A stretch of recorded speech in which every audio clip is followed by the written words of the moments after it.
pala ako naghatid ng alaga naming aso. Bueno, sa amo namin, hinatid ko dito sa may parting tawag ay bayan ay monasteryo. Kasi dito na siniraan ng boss namin. Kasi iniwan sa amin yon nung nakarang weekend. Bago mag weekend, doon na sa amin yon. Kasi sila nasa ibang lugar. Kami nag-alaga sa aso nila. Anyway, yung baka sabihin nyo na panay ako react dito sa kay Doc Willie Ong. Totoo, panay react ako dito sa doktor na to. Kasi para sa akin si Doc Willie Ong ay doktor ng bayan. Kasi nga nakaramdam ako ng siguro mga 2 years na nakaramdam ako ng vertigo sa sarili ko. So hindi ko yun na makalimutan din na ang isa sa mga vlog na pinapanood ko ay tungkol sa kanya kung ano bang cause doon sa vertigo na nagkaroon ako. So kagabi kaya ko na-i-vlog ko to ulit kay Dr. Ong sa tema niya mga pagbablog dahil sa mga kalusugan. Dahil alam nyo kasi kagabi hanggang kaninang umaga nagkaroon ako ng mga sintomas na naman ulit sa aking vertigo. Kaya hindi ko makalimutan nung time na yun na 2 years ago na nagkaroon ako ng vertigo doon sa mga taon na yun, na bigla akong hilo, bigla akong masusuka. Kala ko nga ano lang yung nangyari sa akin. Pues in short, dinala ako sa hospital. Pumunta kami ng hospital. Yun na na may vertigo ako. Tapos niresitahan ako ng doktor ng mga gamot. Ilang gamot sa akin na niresita, mga tatlong yata.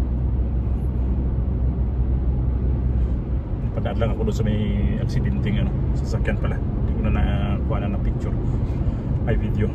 Mayroon doon. Talagang wasak yung kotse. Sorry sa interrupt doon. Kasi napatitig ako eh. Ayun. Yung vertigo na yon nangyari sa akin ay mga ilang araw yun naramdaman ko kung bakit, ano bang nangyari dito sa aking sarili na ikot talaga yung paningin ko. Tapos pagtitingin ko sa bubong ng bahay, parang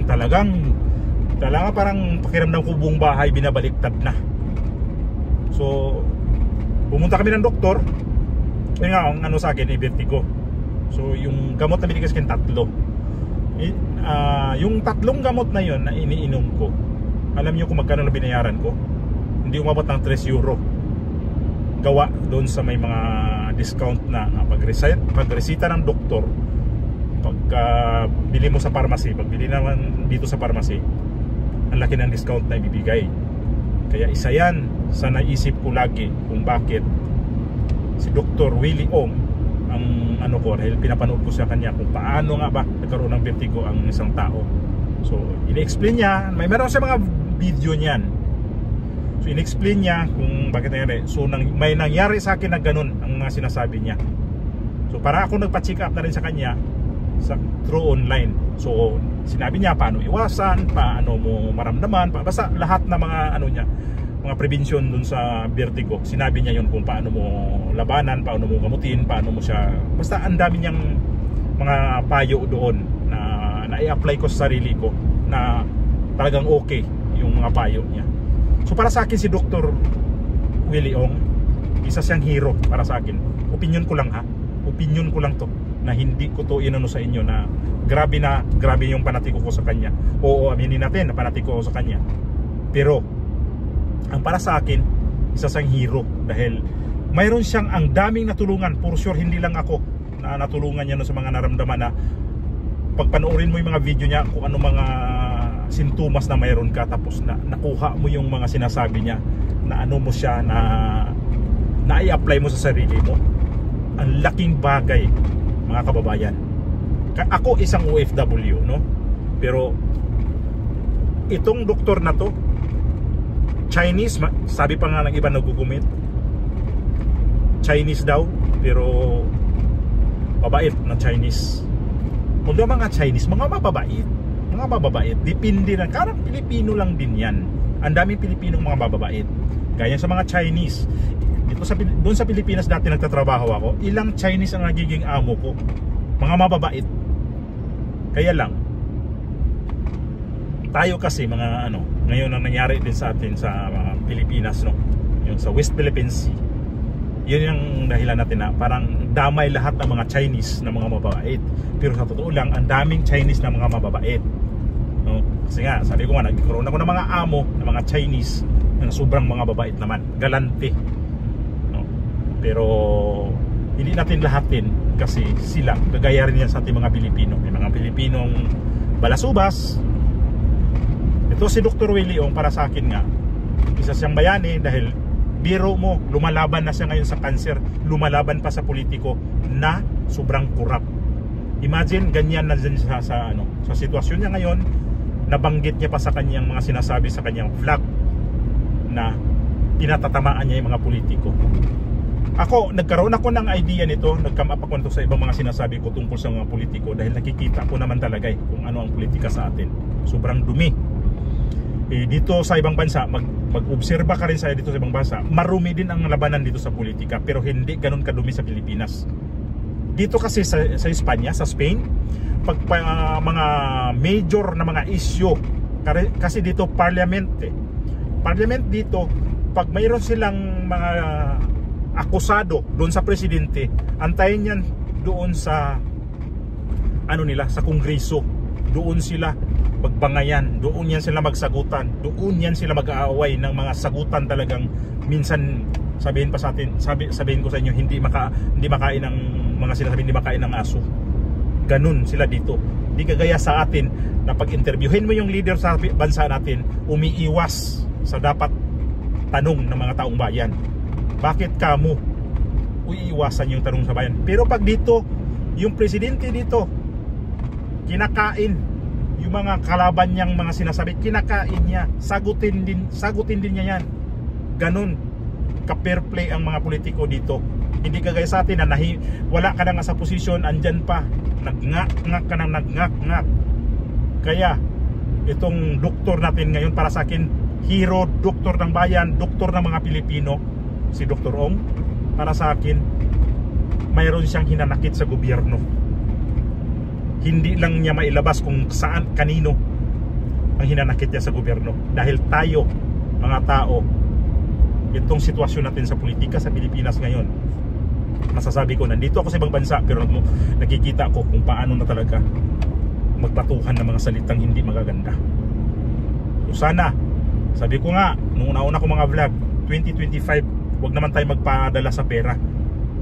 Piliin natin yung kandidato na dapat talaga magsilbi sa atin dahil napaka-importante sa atin yan. Huwag tayo magsisi sa bandang huli.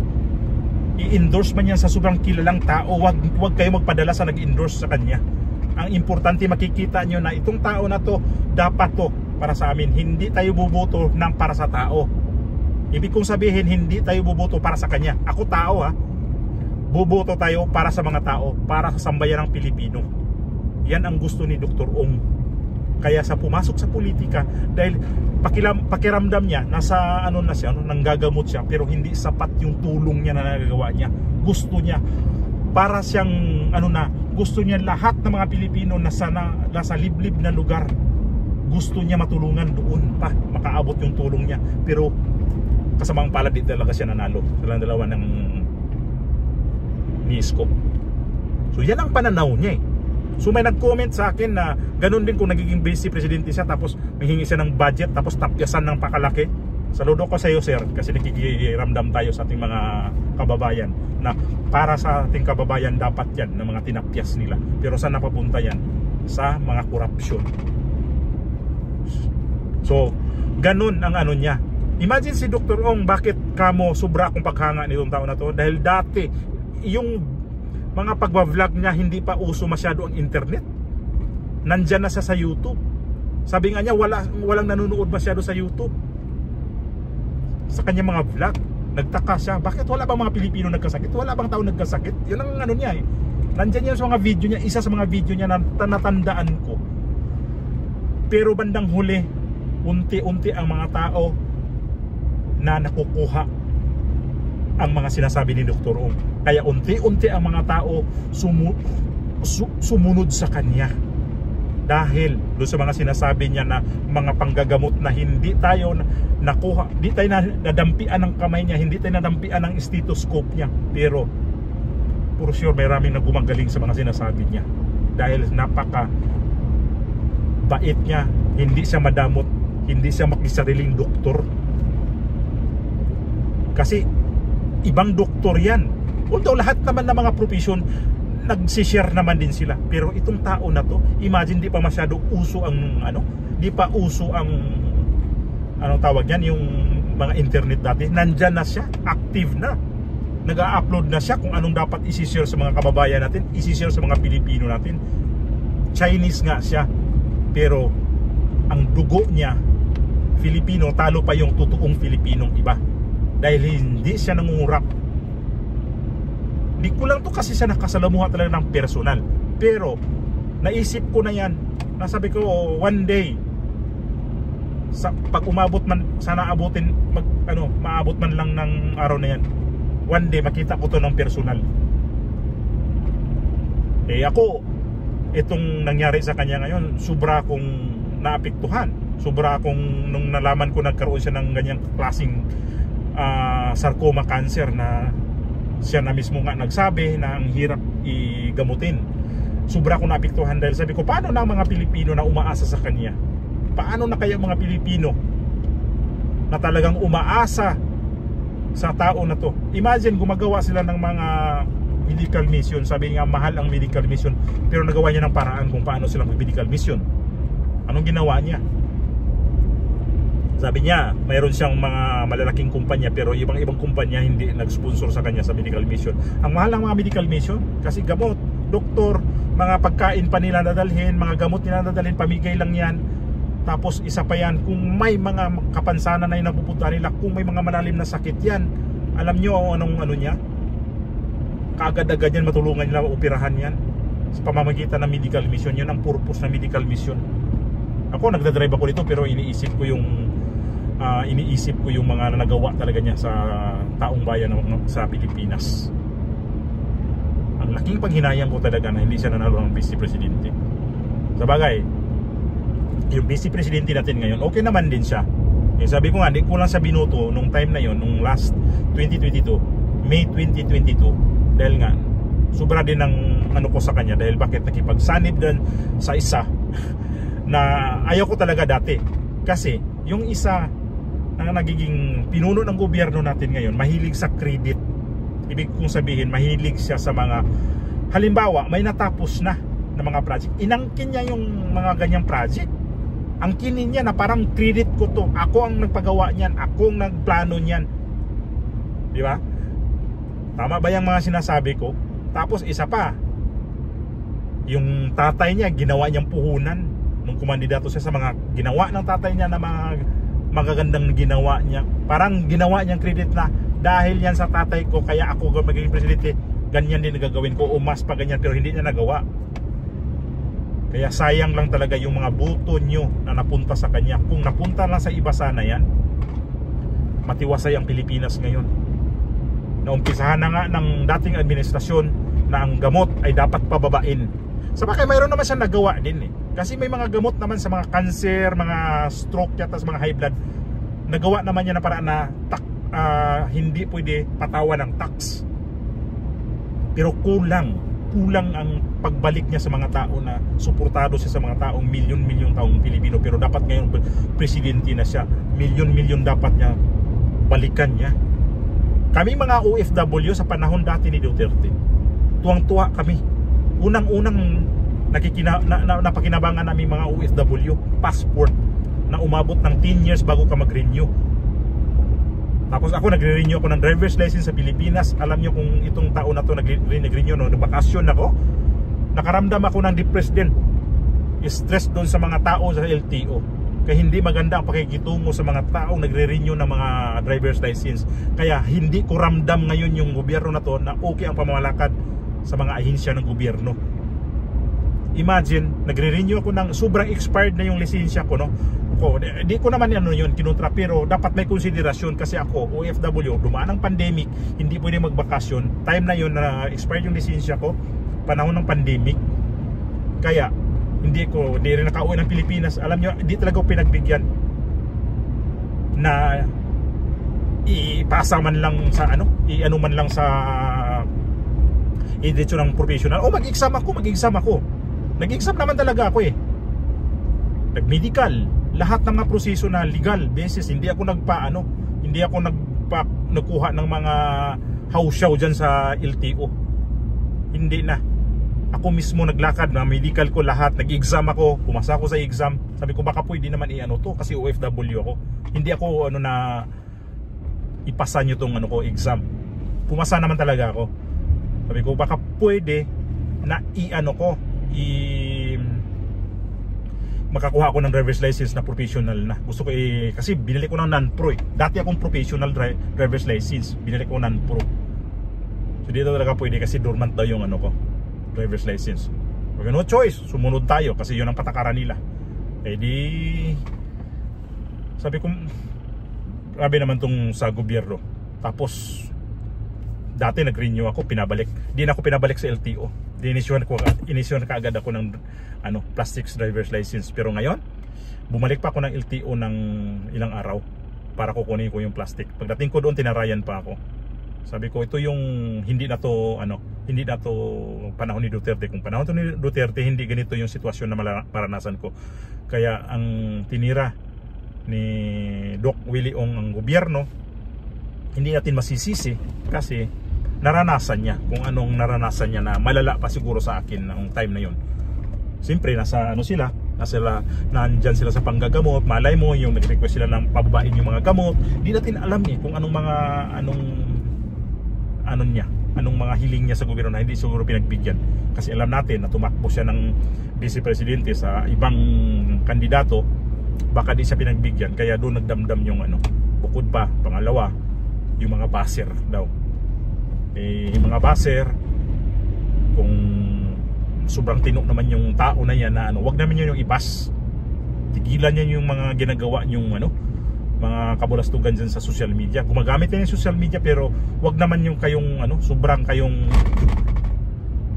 kayong parang nanlalait na talaga.